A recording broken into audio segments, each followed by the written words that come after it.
part 3 of our Heavy D series. I could go on and on about his accolades and all the people he influenced and helped. And we'll do some of that. But it's just so much he done. He was so respected in the music industry by people that weren't thugs and people that weren't thugs. I mean, look, if you ain't respected in the music industry, how do you get on an album with Janet, Levert, Biggie, Tupac, Michael? How do you get on their albums if you're not respected and you're not loved? The way he got on Janet Jackson's album is he lied to her about a verse he said he wrote for a song just so he could meet her. So she called him to see if he wrote the verse that he wrote, but he didn't remember. So he sent somebody down to the store to get the album, and it was the All Right With Me song in 1989 that was on the Rhythm Nation album. So he called her and wrote it, and Jimmy Jam and Terry Lewis called him up and said, "Come through." Let's go a little bit deeper. Heavy D is the reason that Sean Puffy Combs even is a music career. Even the reason for Bad Boys being here is because of Heavy D. They grew up in Mount Vernon together, and he begged the great Andre Harrell to sign him to an internship. Now, throughout this series, watch how these dominoes start falling. Did you know Andre Harrell was a rapper in the group Dr. Jekyll and Mr. Hyde? So let's see. He started Uptown in 1986. Correct me if I'm wrong, but I think Heavy became the executive vice president over in 1987. I could be wrong. But when they allowed this Sean Puffy Combs dude over, that's when stuff started failing. It was all right for a little bit. To me, Uptown was the takeover.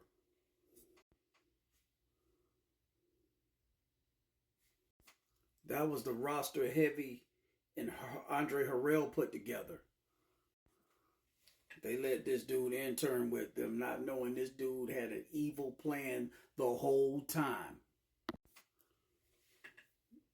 Andre Harrell had to fire this dude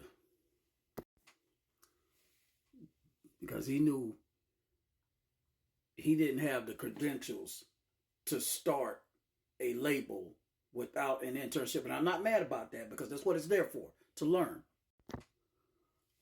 I find it funny, though, that he started Bad Boy 2 weeks after he got fired from Uptown Records. I will say this. He did stay long enough to work with Mary J. Blige on her My Life album and got her album the 3-time platinum status. I will say that he did that. He did stay long enough to help Jodeci with their album. The show, the party, the show, the hotel, the after. Uptown struggled a little bit, but they regrouped. Here's my question. Isn't your cousin Father MC? And why didn't you take him to Bad Boy with you when you started that label? You know why? Because he knew you was on some BS too. We'll have a little more on that later.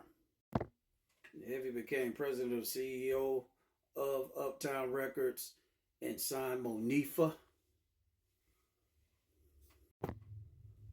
and the Candy Rain Gang themselves sold for real, and they bounced.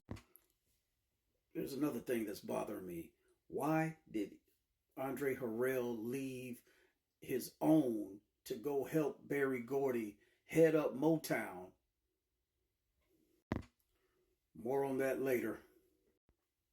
You know what? A lot of people don't pay attention to things. I notice when these hip hop artists and R&B artists started doing these Sprite commercials, a lot of them start passing away. A lot of them start dying.